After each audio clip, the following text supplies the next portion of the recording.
Well,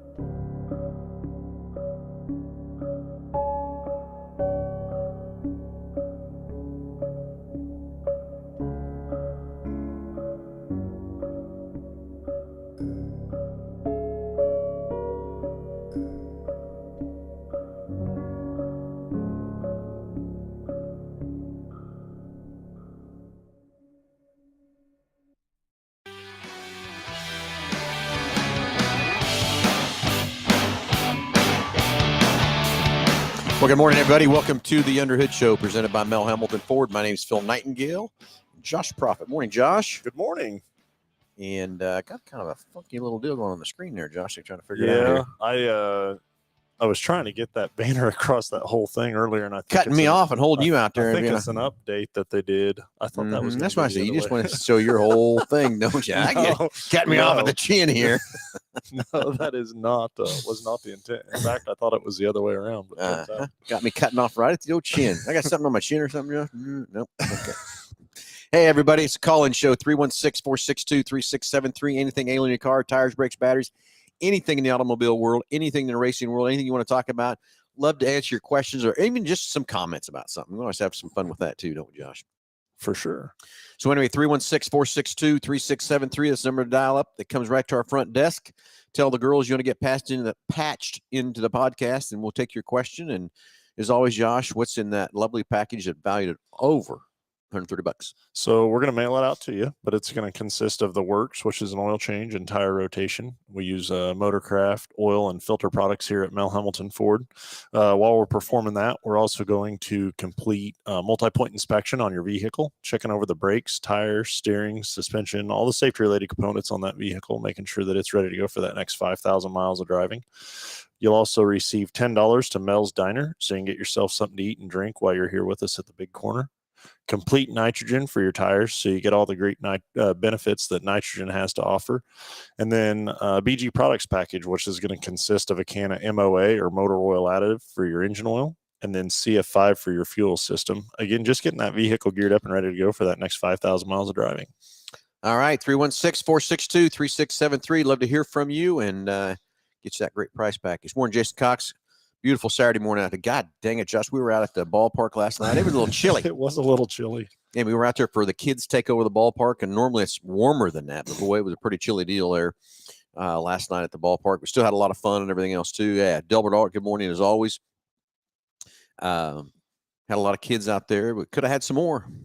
But I don't know that deal. I messed with that thing. Trying to get it to go across full screen. You just want to cut me off at the chin. I guess. Honestly, I thought when I was sitting there, I was like, that's on my side. It's no big deal. So turns out. Yeah, not you so probably much. locked it on me is what you did, didn't you? Yeah. I don't.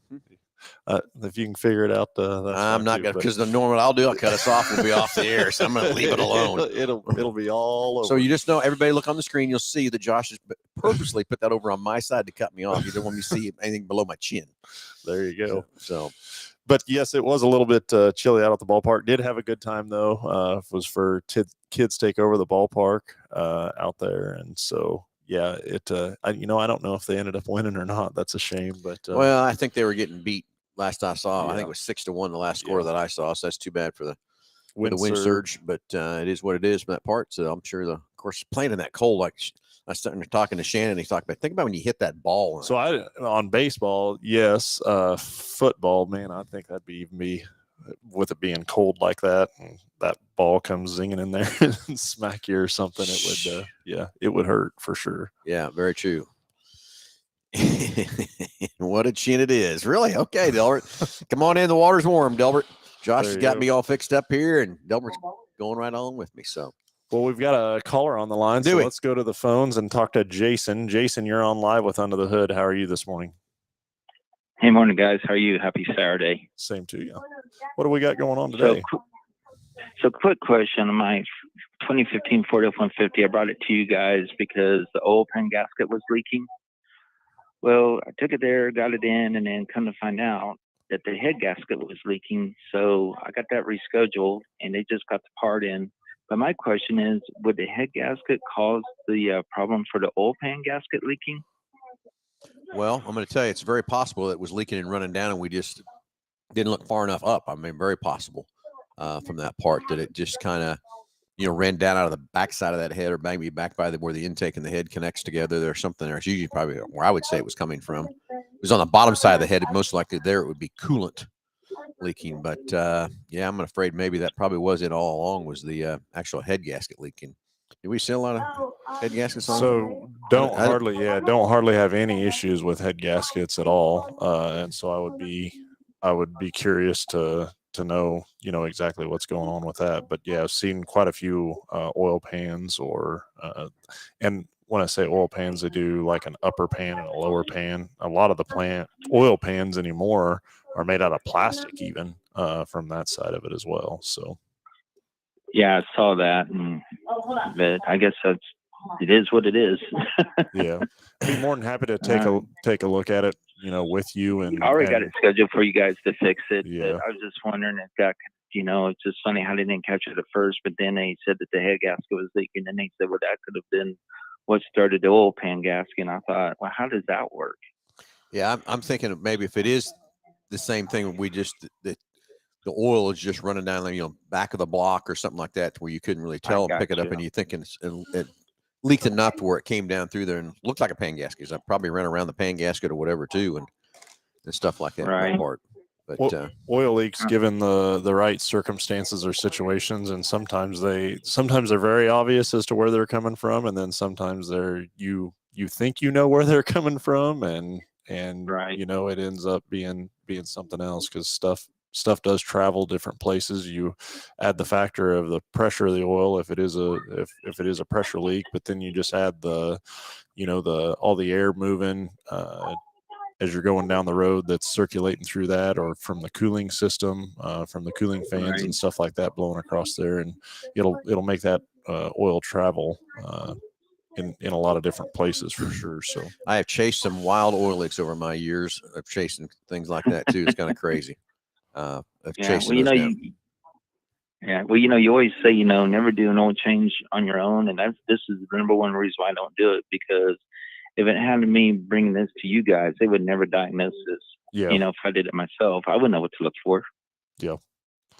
But you guys do exceptional work, so I'm really glad that you guys are going to be doing the work on it. Very cool. So when do you have it scheduled for? I know we're kind of scheduled out a little bit sometimes. It's coming in on the 15th.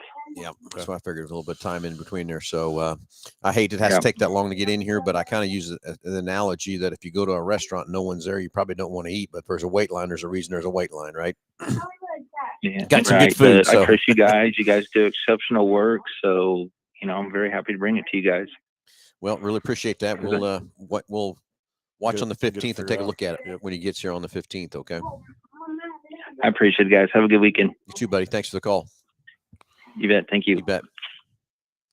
Anyway, let's see. Got some notes coming in here that Power Portal free charging station. Ford's our brand. We trust and use Ford. Our company owner got in a huge wreck in Oklahoma last weekend, and a Ford saved a life. Very good on that.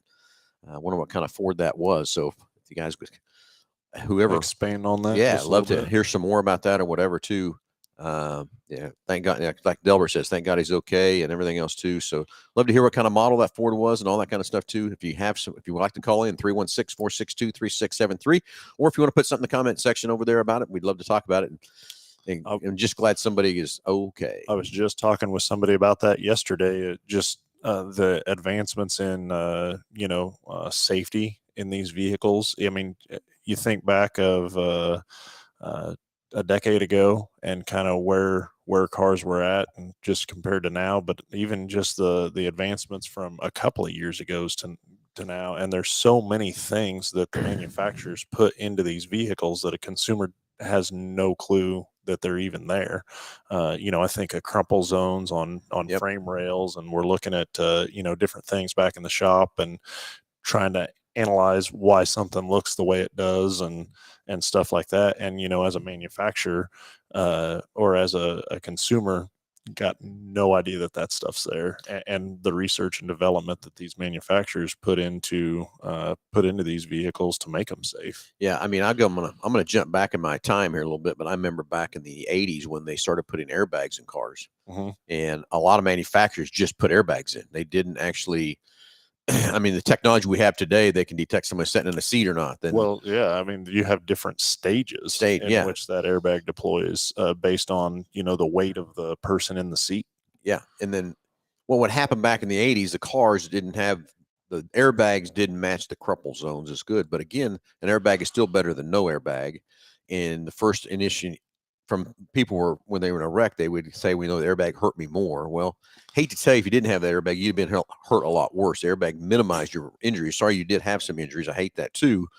But now today, we've got airbags that deploy the speed wise and all that with the crumple zones and so much technology together. Yeah. Is synced together from that. And I've gotten that conversation a lot is, hey, I was in an accident and my airbag didn't go off. I think there's a problem with the system. And I can assure you that, if, the airbag is really there for if it's a serious impact, it's a life altering impact. If an airbag goes off, and that's its job is to prevent that from happening. So, yeah, and I think a lot of people get misunderstood too about an airbag. It's not how fast you're going when you hit impact; it's how quick you stop.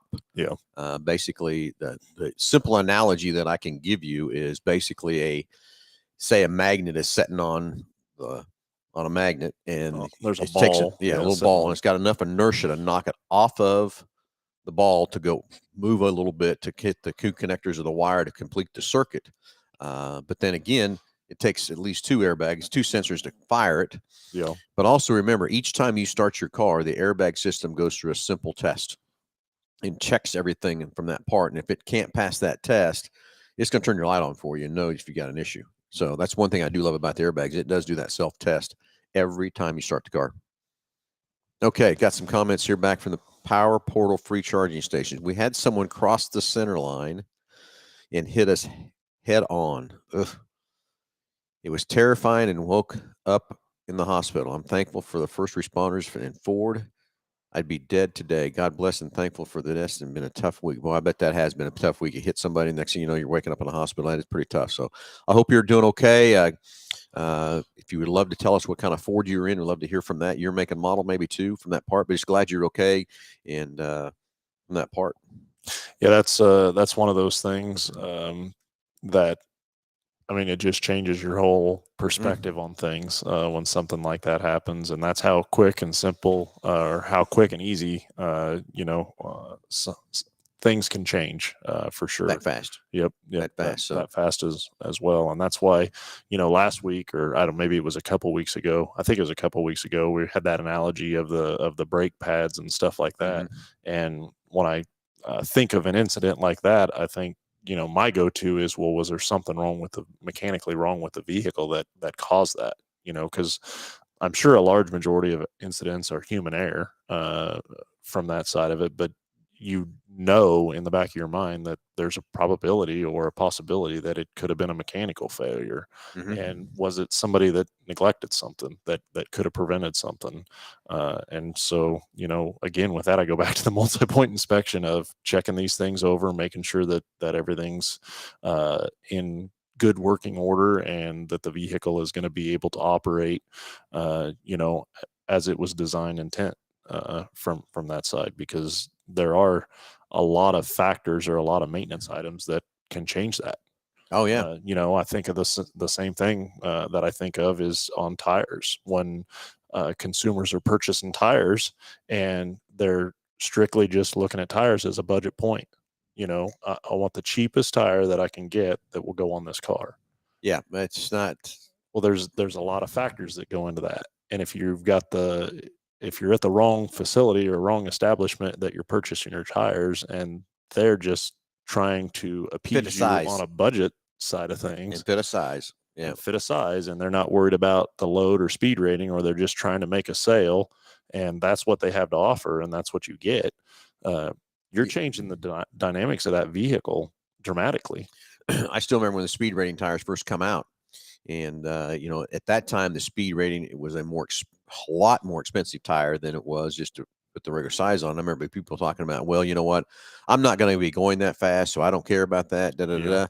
It's not about how fast you're going. That car is designed to have that type of tire on there to steer, to brake, to accelerate, and to maneuver with that kind of tire on there. And if you change that speed rating or change that load rating, you're changing so many characteristics of that car. Yeah, you're altering the dynamics of what it was manufactured to have from that side of it. And so, I mean, tires are obviously one of my huge things on go-to. That's probably the most common thing that you see consumers. I mean, we take vehicles in on trades all the time, and how many vehicles do we see come in that have tires that are the just the wrong tire for the vehicle in general, as far as load rating and speed rating and or just tread design, period.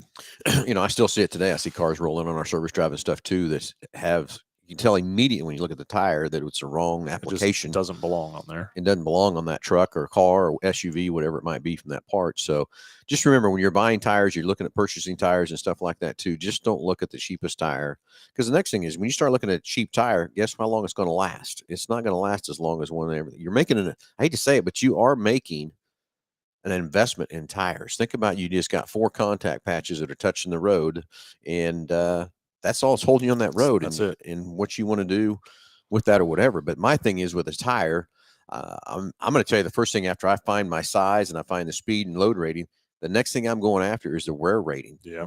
How good is the wear rating of that tire? So if you got a tire that's down the 200s, guess how long that thing's going to last? And it might, sometimes they're more expensive anyway because they're a speed tire or whatever from that part. But I'm always looking for that higher wear rating, not a mileage rating, because that's just something the manufacturer puts out there, but no one guarantees those miles at all on that situation. But I'm always trying to find the highest wear rating for a tire, because then I know what I've got.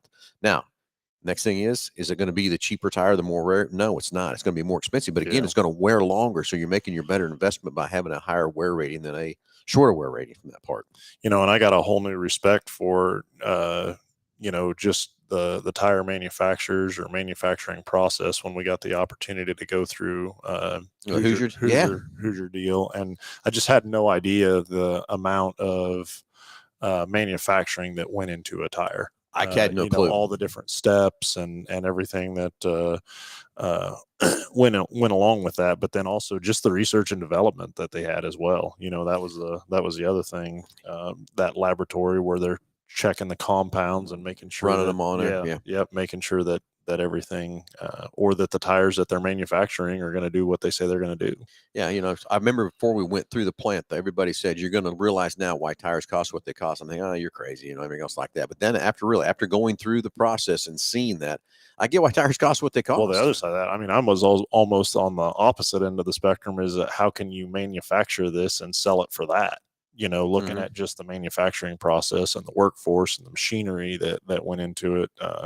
And on the Hoosier side of things, just all the manpower that they had there to how much of a human element was involved in that. Yeah, I was blown away by that too. But I know Hoosiers, now that Hoosier's been bought out by Continental, I know Continental's getting heavily involved with Hoosier, and I know they're trying to bring some new technology to those plants up there in Indiana to do that part. So it'll be interesting to see where that new technology goes to, and from that part too. Delbert, I'm going to need new tires sometime around November. I bought 80,000 mile tires and have used a little over half. The tread wear at 45,000 miles. That's pretty good miles. Of course, Delbert, you're a lot of highway miles too, I believe, aren't you? And they're wearing great as well. I bought Bridgestones and have very good wear rating, and it cost about $850. And that's what I'm saying. It is a investment in tires, and that's why I'm going to roll back to that multi-point inspection. As we're doing that for you, each time we're measuring your tires, we're measuring your brakes, you can watch them wear down, and you can plan for when you're going to need tires instead of it just being a surprise. All of a sudden, bing, okay, now here, who's got the $800 or $1,000 out of their pocket right now to buy a set of tires? That's what I love about monitoring that, watching that on how that will actually, when you're due. So we got another caller coming through, right, Josh? We got another caller coming through here real quick. Get them patched through. So. And good morning, Jeremy. You're live with Under the Hood. Yes. Good morning. Good morning. Good morning, Jeremy. Hey, yeah, I have a question because you guys are talking about tires. So a couple of things that's cool that you're talking about how you can actually watch the technology about, the tread wearing down and stuff like that. But I got a question. So tires, I got a vehicle. I just don't drive it very much. It's just get it out every once in a while when I need it. Just kind of cruise around the block. but the tires are roughly, I think they're like 9, maybe 10 years old, but they don't have a whole lot of mileage on them. Maybe I think I'm about 30,000 miles on them, and they're a Goodyear brand of tire, so I know it's a good brand of tire. They're still the original factory tires, but what I've noticed on the couple of tires on the back, it's like someone. It's kind of like when you eat a piece of candy, how you kind of just take a little nibble off here and there, or like a piece of cheese, like a mouse are supposed to nibble, or like a little nibble here and there on a piece of cheese. Well, I noticed on the tread, on the two back tires, it's like someone's just kind of like peeling off just a little nibble here, a little nibble there. So my question is that due to its age? Is it, I mean, the vehicle's garaged all the time. It can't be weather rot. I mean, what could that be, one? And then two, I'm assuming that's compromising the safety of the tire and the vehicle, and that could possibly cause a blowout. Should I change that, or am I good to go with still driving on it, even though, like I said, I only drive around the block, or might drive it a couple miles, every month or two? Yeah, that's a great question, and you are absolutely correct on, as far as safety. But what that is basically that rubber chemical has lost its permeability, and there's just chunks of it coming off from that side, and so that is the tire breaking down. Typically on Department of Transportation, they say about 6 years, 6 to 7 years on a set of tires is about all the life that tire is going to be good for. But also, I mean, there's a couple other things that's probably happening in that situation. With you not driving it very often, the vehicle will get flat spots from the tire sitting in one spot as well. But basically, that tire is hardening or curing more over the years, and eventually it just is no longer permeable, and it starts chunking apart like what you're seeing. And yeah, that is a safety factor. The other side of that, I don't know what kind of vehicle it is, but typically Oh, it's a Ford. yeah, typically you see a lot of people who save a vehicle like that or don't drive it often. It's typically a performance vehicle, from that side of things. And the amount of performance that you're also losing in regards to traction, because that tire is hardening or stiffening, is crazy as well. So that brings a whole nother safety factor to it, that is not just the tire, but being able to make the vehicle perform or track to get that grip that you would need, or that it's rated to have. I don't know if Yeah, you got. the thing I'm going to bring to, I'm kind of the same situation. I got a Corvette that I don't drive very much either, and the tires on it's probably, again, like kind of your same situation, 9 years old. I don't drive it very much, but I do get it out a little bit here and there. But if I decided I was also going to take it and go maybe say Kansas City, or I'm going to go to Oklahoma or something with it or whatever, I probably wouldn't take that car. I'd probably put some tires on it before I went. But just driving around town a little bit, or take an occasional trip like I do with that car. And again, I'm the same boat. I got the tires look like they're brand new because I don't drive and mine do too. Yeah. But if you're just going to cruise around a little bit or whatever, I wouldn't get too worried about it. But if you're going to make a road trip or do something like that, then that's probably, you need to probably do something, because what's going to happen, you're going to get out on the road and the tire is going to get hot, and guess what? It's not going to be able to handle the heat, and it's going to come apart on you or whatever too, from that standpoint. But feel your pain a little bit there too, because I know I'm the same kind of way. I don't want to spend the money on a set of tires on something I'm just driving around a little bit or whatever. But again, if I did decide I was going to take that Corvette and run to Kansas City or whatever, I'd have to put a set of tires on it before I went. And then again, going back to the performance aspect, is that just know that you're not going to be able to get on that car like you would if it had a fresh set of tires on it. Because those tires, as old as they are, they're hard too, from that standpoint, and they're just not going to grip easy and stuff too. And I'm going to tell you, when I get my vet out, when I do get it out in Marine, I can tell they are pretty hard.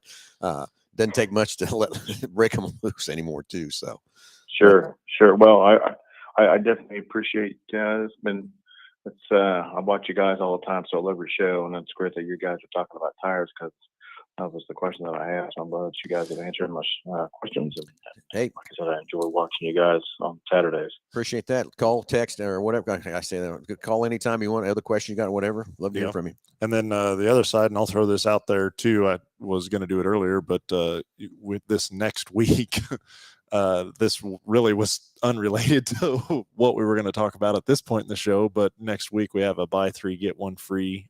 Ford has offered that to us to extend to our customers. So any tire that we can get on our Ford tire sales program, which is about 17 different manufacturers, they have a buy 3 get 1 free special going. Why they've only run it for a week, I don't know. It drives us crazy. Drives me crazy, but gotta be started and finished on from Monday to Friday with that program. Oh, is that next week? It is next week. So okay. How coincidental. That is oddly coincidental, but if that's something that you want to look at and it's time to put tires on that thing, if somebody else is picking up the bill on one of the tires, that's definitely makes it worth it. Anyway, the dates, Kelly's just texted our quick lane managers, May 2nd through the 6th. May 2nd. Okay. So I'll have to relook at that. He's some questions going to too. So let us know if we can help you some tires. Love to help you there too. Make you pretty good savings there. Yeah, appreciate you guys. Enjoy the show. Hey, thank you. Thank you. Hey, another thing, Josh. Bye-bye. Yeah, hey, you too, buddy. Hey, another thing we didn't talk about. Rex just come on here too about proper inflation.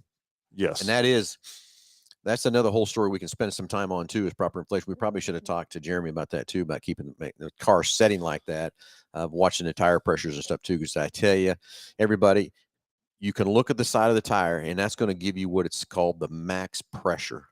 But that's maybe not what your tire, your car is designed to have. For example, you can open your door, and there's a placard on there that gives you the tire sizes, all that kind of stuff you need to have. But then it's also going to have the pressure that car needs. So, for example, your car might take 35 pounds of pressure, but the sidewall of the tire, when you look at the side, says maybe max 44 pounds. So do you put 44 or do you put 35 in it? No, you put 35 in it because that's what the car needs. Now, if you're a truck and you're running empty and the truck says you need to have, I'm going to take a Super Duty, for example. I believe what the Super Duties are, off the top of my head, the fronts are 65 and the rear is 80. Yeah. The reason for that is the load you would have on that truck is why you need 80 pounds in the back. Now, do you need to be having 80 pounds in the tires when you're driving just normal? No. Josh is shaking his head. Well, no, if you're not pulling a load or whatever, it's going to affect the ride. That truck's going to ride so much stiffer for sure. With 80 pounds in it. Mm-hmm. And of course, you can only go so low before it's going to turn the tire light on from that part. But proper inflation is crucial of keeping your contact patch even across your tire. A low inflated tire is going to wear the outside edges. An overinflated tire is going to wear the center of the tire off. And every time you're running on those two, either outside edges or just the center, guess what's happening to your contact patch? Your contact patch is cut in half or 30% or 50% or 80%, whatever it might be, depending on the pressure of that tire. So proper inflation is crucial for when you're keeping track of that stuff. And that's why I love the tire pressure monitoring system we have on our cars today, because you can look at that pressure immediately and tell you where it's at. Now, I do wish they would come on a little sooner, to be honest with you, Josh. I wish they wouldn't get the variance of how low it gets before it turns that light on, because by that time sometimes you can be in trouble. Yeah. From that part. So good comment there, Rex. Is the proper inflation is key. We've talked about the load rating, the speed rating, and all that kind of stuff, but we never really touched on that pressure. So always open your door up, look at what your driver's door says, and that's the pressure that car has been designed for to run and take care of. So make sure that's what you're doing. So yeah, I had to look at this, look this deal up, but I am wrong. It is May 2nd through the 6th. So yeah. We're going to have to mark that down on the calendar as well. So first time this year, right? Probably maybe first time this morning. I don't know. And let's get another off of here. Kelly, for some reason, wants me to talk about DEF fluid today. You know why that might be? No idea. No idea. So as you don't know about DEF fluid, that's diesel exhaust fluid that these Super Duties now run in these trucks. And I know a lot of guys don't like it and a lot to take them off and all that kind of stuff too, but it's getting harder and harder for the manufacturers to let you get in there and program that thing out of there. Yeah. But I'm a big fan of DEF fluid because of what it does, how it keeps the fluid pumping into the actual filter and keeps it clean and keeps the emissions coming out the back tailpipe and stuff. Now, I granted back in 08 when they first put these things on, they just had trucks already designed and they just put these filters on. And I think it's a lot like tire pressure monitor sensors when they very first come out. Obviously the advancements in technology has come so far since conception, or when they originally started on this deal, that it's so much better and does a much better job of Exactly what the intent is for. Well, that engines now and the powertrains are designed to have that in there, and the manufacturers have built that into that situation. Granted, does it have failures? Does it have problems? Is it a pain in the butt when all of a sudden the light comes on? You got 499 miles to put before you got to put DEF fluid in it. Yeah, I get it, but again, what it's doing and everything else too. Question just popped up: is Delbert needs tires in November, but can he buy the tires and we can hold on to them till December? Yeah, that is sorry. Yeah, that's it's one of those things they are made exactly sure for that exact same thing, that this is a from start date to end date deal on that side of it. So that's one thing that I hate about just this short little blip of how long they let this thing go. To me, when you're talking 5 days, I mean, some consumers may not be able to make even that happen. So. Come on, Josh, you're a party pooper. Yeah, so, some consumers, or customers can't even make that happen or fit in that schedule, or to all of a sudden even budget for 3 tires on that side of things. So, yeah, I get it. So. Hey, anyway, 316-462-3673. Love to hear from you if you want to talk about anything about ailing your car, tires, brakes, batteries, or this tire situation. Whatever works. We'd love to hear from you. 316-462-3673.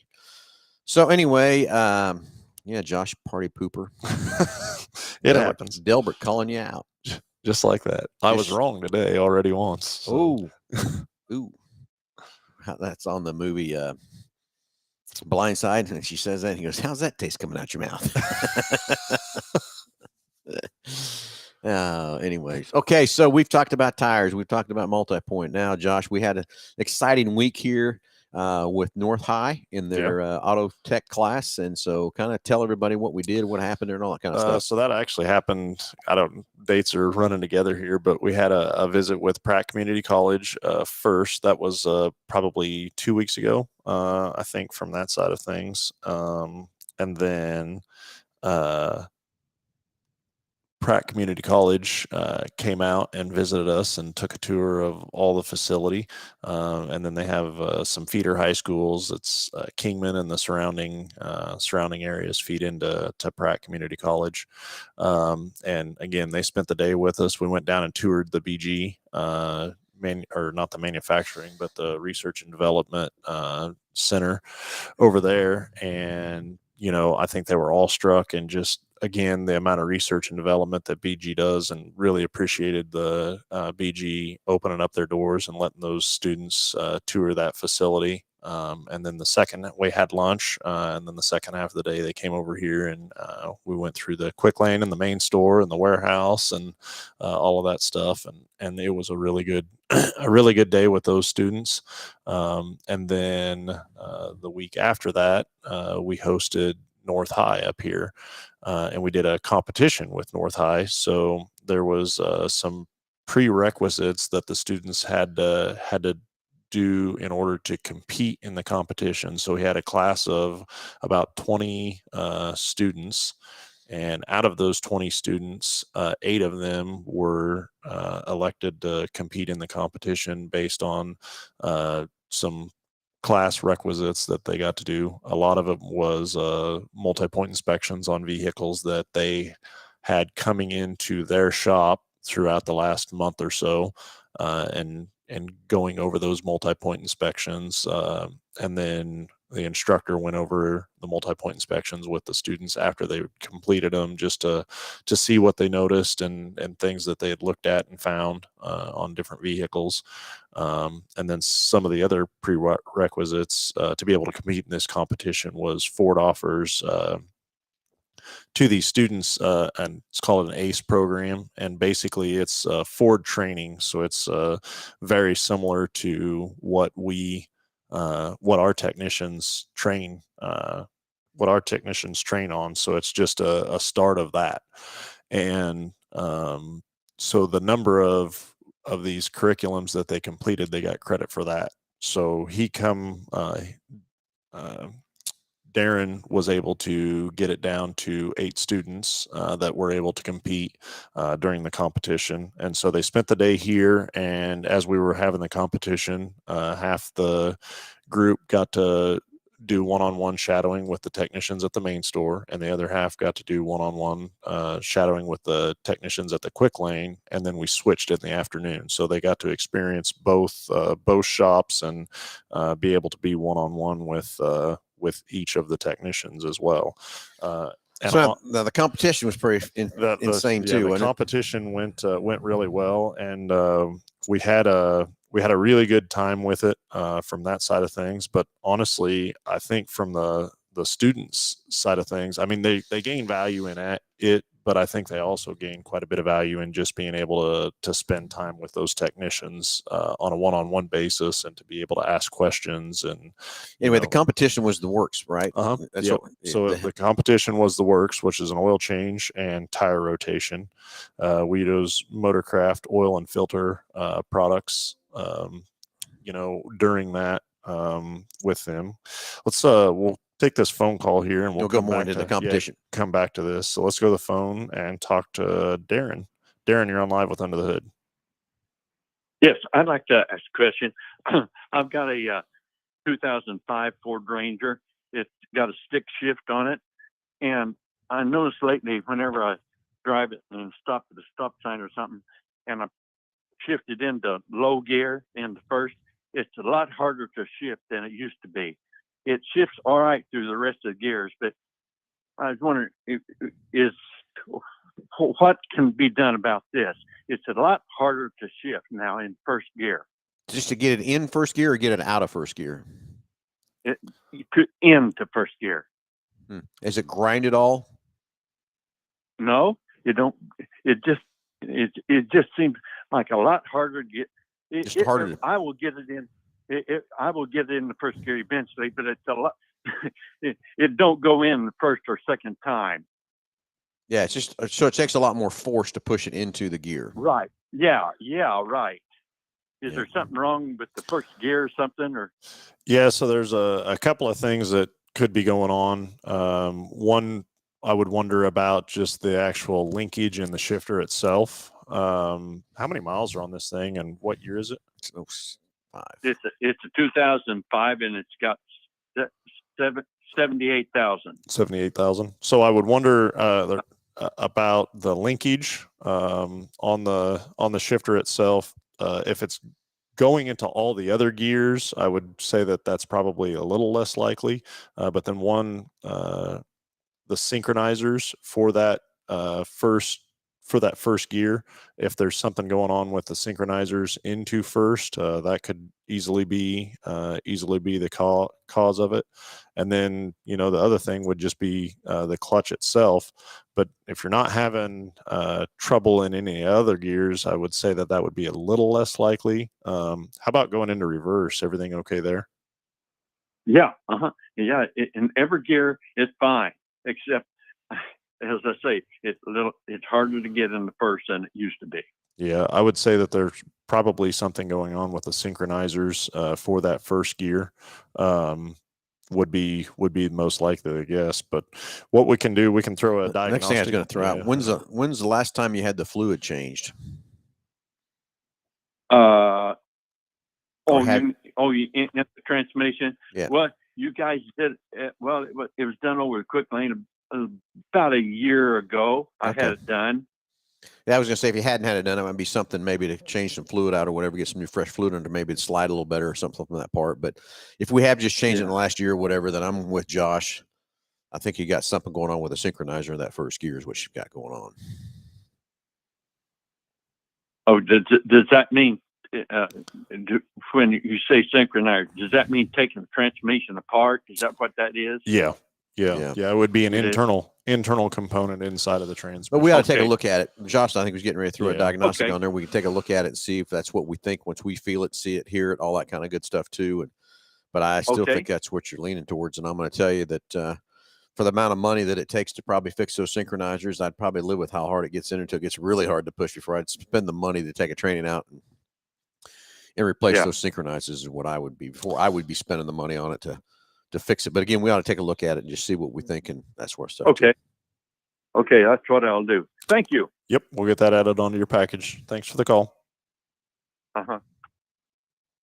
Yeah. So anyway, Josh, that's the other thing I was going to. I mean, the amount of money it takes to fix that, if that's what it is. I'd have to wait quite a while before I would. Yeah, I think it's obviously going to depend on how hard it is to operate the thing for sure. Would make a determination from there as to Yeah, when the time is right for that for sure. So yeah.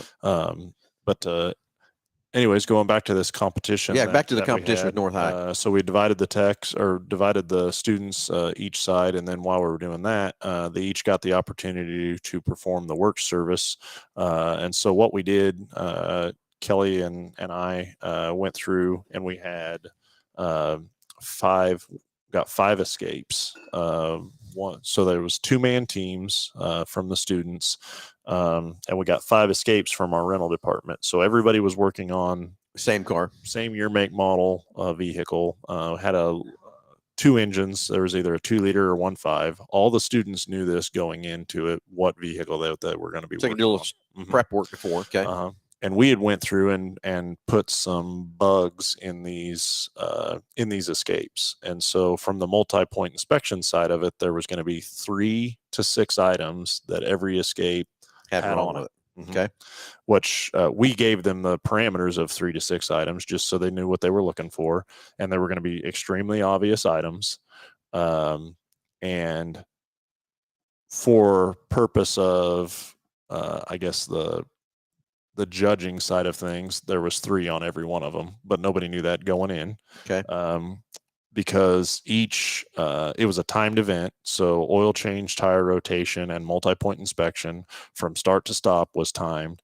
And then there was a list of probably, 5 or 6 things that would add a minute to your time if you missed them. Okay. So it was, one was torquing the wheels. One was oil change sticker in the window. One was resetting the oil life monitoring system on it.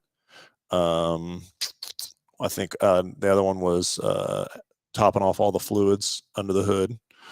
And then you got a minute for each item that you missed on a multi-point inspection. So if there was an item that you didn't get checked, you added a minute's time for that. So what'd you do about if you found the problems or didn't find the bugs? Yeah, so if you didn't find the bugs, you got a minute for each one of them. Those 2, okay. And then if you found everything, then it didn't add any additional time to then you got a completed multi-point inspection. So was there any bragging rights going on before this all started? A little razzing going on before it got started? Before it all started. So what we did is surprised I wasn't involved in that. I had some tool kits for first and second place. I think it was about a $300 value of a Craftsman toolkit on the first place group. So the first 2, and then the second was like $150 or $200 toolkit to those guys. And then we had Quick Trip gift cards and then Texas Roadhouse gift cards for 3rd and 4th. So everybody that got the opportunity to compete got something out of the deal. And then at the end of the deal, we also offered a $250 prepaid gift card to the group that would be able to beat our team. So we had a 2-man team that works here in house with us, and we got everybody back together at the end. And I will tell you, everybody watched. So all the students were watching. The whole quick lane just kind of stopped for a little bit. I felt so bad for the pressure on these 2 guys, just because that wasn't part of the deal. All they knew that they were going to do was a timed event. Yeah, of doing an oil change and tire rotation. And so we're going throughout the day. Well, these 2 guys are in the other building. I can't see what's going on with the other guys. What's really going on. And then we also divided it up to where when the students that were competing were there, it was just them. They were the other students that were competing. They didn't get to see what the other people did, or so they couldn't strategize any They couldn't. So our guys are a little bit strategize of a on it. disadvantage, is what you're really saying. Yeah. Well, what I will say is throughout the day, other techs that were around were going back to those guys and saying, man, they just busted that thing out like in 8 or 9 minutes.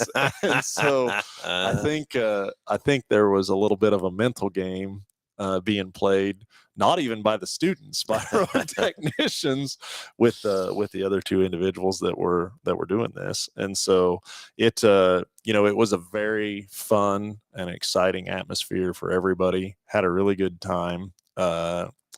And it was what blew me away watching those students do this, and talking with Darren too. He says, my job is to teach them how to do something, how to be accurate about something.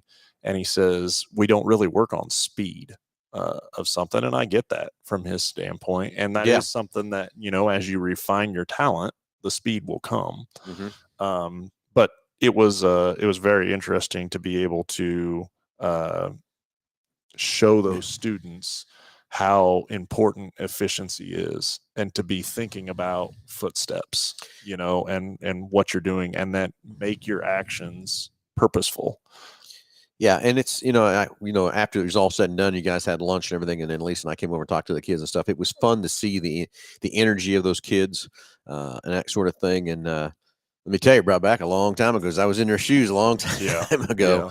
And comparing the differences that what I got to do back when I was in the Votech school and learning to be a tech and everything else too, and what they're going through and stuff like that from that standpoint. And I still make my same analogy today, that back in my day, if you walked into a shop and a technician had his shop manual out, he had no idea what he was doing.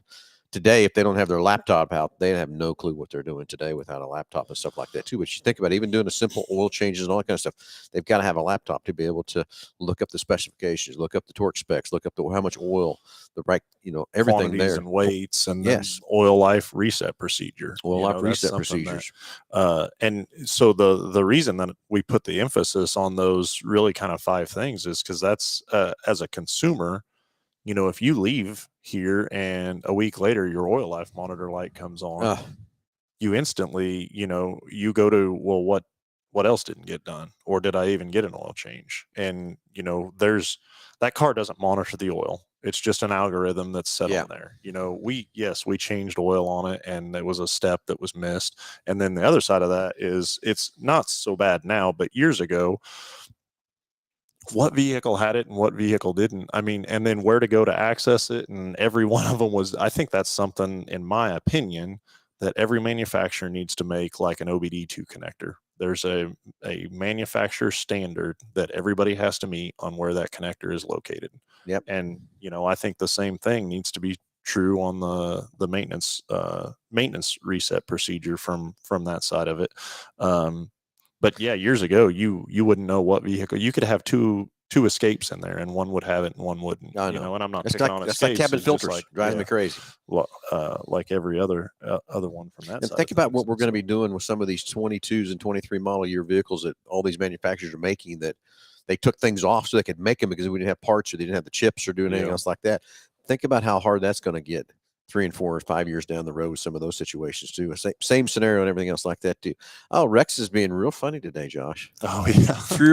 Fewer moving parts on a Model T, Phil.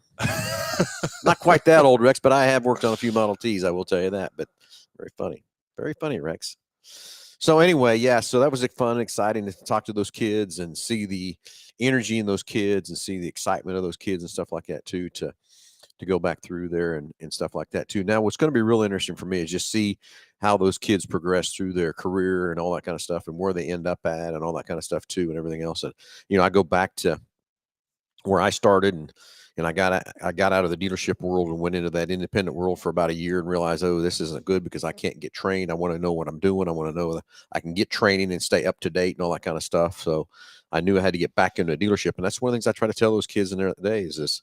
I promised them 2 things. 1, you're always going to train, and number 2, you're always going to be buying tools. Yeah. Well, and then from that side of the things too, is that you're always going to be employed.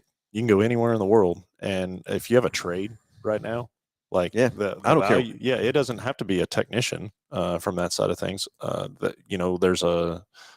there's a huge demand for that, and Yeah. I would encourage anybody to get into that. But plumbers, electricians, all of it. it doesn't matter what it is. And, for me and that's what I was trying to explain to the students as well, is that to know where you want to go and then take the shortest path to get there. Don't go out and go to school for 2 years or 4 years for something and then get into that industry and realize, this isn't really what I wanted to do. That's going to set you back so much further in the long run. Identify where you want to go now, and then what's the shortest path to get there. But then also get in that industry, be a part of it, so that now that's really what you want to do. Don't let it be foreign to you. Do all the study and schooling to get there, and then get there and be like, yeah, this really wasn't for me. Yeah, I agree with you 100%. That's where, I've been talking to several instructors at the VOTEC school, talking to several of the forward trainers, the recruiting guys and all that kind of thing too, is I think the trade schools need to be talking to these kids when they're 7th and 8th graders, not when they're seniors and juniors, talking to them about what's going on in the real world and stuff like that too. I think we get them younger to understand what's in these traits, and somehow, like you said, Josh, give them a little bit of taste of that trait. And I don't care what it is. Like I said, mechanics, electricians, plumbers, whatever it might be, to give them a taste of that so they know what they're at. And I think the mentality back in my day was you went to VOTEC schools, you weren't smart enough to go to a college. Well, I hate to tell you, I wasn't going to college. I wasn't going to I wouldn't dare come close to putting all those classes and stuff. That's not what I wanted to do. It's like I told those technicians, those students that day, is still my favorite job at the dealership is working on cars. I love it. I love being back there in the grease and the grime and doing all the stuff too. But of course, today I ain't got my laptop out. I'd be in trouble. Well, and my analogy of that, or what you were saying about years ago with a technician and a shop manual versus today a laptop and a computer. I mean, we had a vehicle, come in yesterday, and it's, not uncommon. It's every vehicle, but what it takes to just honestly hook up a computer and pull codes out of a vehicle these days, with all the different modules and all the different communications and the manufacturer's system. It's honestly probably a 10 to 15 minute process just to do that. Now, you know how I used to read codes? The very first time I read codes, a paper clip. Put it in the ALDL, and Tim laughs at me when I call it, but the ALDL is what we call the connector instead of an OB2 connector. You put the paper clip on these 2 wires, and you'd watch the check engine light flash, and you'd count it, and you knew what code you had. And it's just a 2-digit code. Now we're at 4-digit codes. And like you said, there's subcodes to it. You got the first identifier of, kind of what system, and then the actual 3-digit code itself. But then there's sub identifiers that go on even a couple more digit places from that side of things. And when you're talking, 50, 60 modules in these things, and everything's communicating together, and you may have this one fault or sensor that's broke, but it maybe put 10 or 15 codes into all the different modules by the time they all communicate and talk to each other and stuff like that. We had, back in my days, I still remember the codes. Code 13, oxygen sensor. And I can promise you got a code 13, you need to replace an oxygen sensor. Code 21, throttle position sensor. Code 33, map sensor. You knew what was going on. Now today, even though the code is titled that doesn't mean that's what the problem was. And I'll give an example of that today. Was just this week I went back there, and there was David back there, and he's got the interior of this truck gutted, and he's chasing a wire down. And I said, it's amazing what you got to do to trace that down and find it. And finally he found it. And I'm telling you, Josh, he brought it to me later that day. And it was about a 1/4 inch piece of wire that he found under the seat that had got pinched. And it was a 1/4 inch. Yep. And he replaced it, fixed it up, and get it back together. But we had to tear that whole truck apart to find it and trace it down through there for that part. So there's so many things going on. You can't just say that's what the code description is, and that's going to fix your problem. Years ago, I could put a 33 and put a map sensor in and probably fix it. So 21, put a throttle position in, fix it, and go. Yeah, I get trying to convey that to a consumer over diagnosis sometimes is so hard, and I get it from the consumer standpoint, but nobody understands what it takes on the backside of this to really diagnose a car and to fix it. Well, and let's go. I don't want to rag on these parts stores, but they have these code readers, and they just put a code in. They get a quick code to sell them a part or whatever. I mean, that code reader is probably $100, maybe $200. We got $5,000 and $6,000 tied up in these scanners to read these codes correctly. Then, let alone we got the scanners. Those $5,000-6,000 ones are ones we have for Ford, plus the laptop in there on top of that $5,000-6,000. But then you've got the other ones we have for the other makes and models we work on. Yeah, and those are $10,000, $15,000, even sometimes $20,000 we spend on just scanners, not code readers, scanners to read these codes correctly, properly diagnose your car, and basically put one part on it and not put 3 or 4 parts on it. If we eliminate which one's not having the problem from that standpoint. So these codes are these check engine lights and all the lights and all that kind of stuff. Again, it's how we talk about, Josh. It's the car's talking to you, telling you it needs some help, and you can't ignore it. The longer you let it ignore, the worse it's going to cost you, the more it's going to cost you from that part. So the sooner you can get that light on, get that light diagnosed or whatever, the better off you are. Yep, exactly. For sure. Hey, we're running out of time, everybody. And been some great calls on here this morning. And Rex, wait until they integrate Chat GPT into cars. I hope that ever happens, buddy. Help it doesn't happen. So anyway, everybody, it's a great Saturday. Finally, the cold, I hope, is gone. I hope summertime is here, because I'd much rather sweat than freeze, as we were freezing last night at the kids chilly. take over the ballpark at the down at the ballpark last night. So hopefully it's going to be a warm rest of the summer. We can go. And yeah, I know some of you don't like to sweat, but you think you can put some clothes on and stay warm. Not me. I want to sweat. I don't want to freeze, and I can't stay warm. It's going to go from this to 100, I think. I hope so.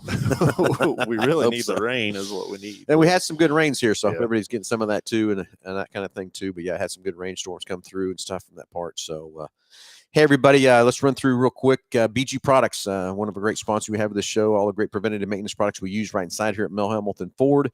And also Big Corner Creative for all your advertising needs, anything you need to help advertise your business, race car wraps, window wraps, anything at all to help make your business goes. As Jesse says with his great crew people down there, just Google us.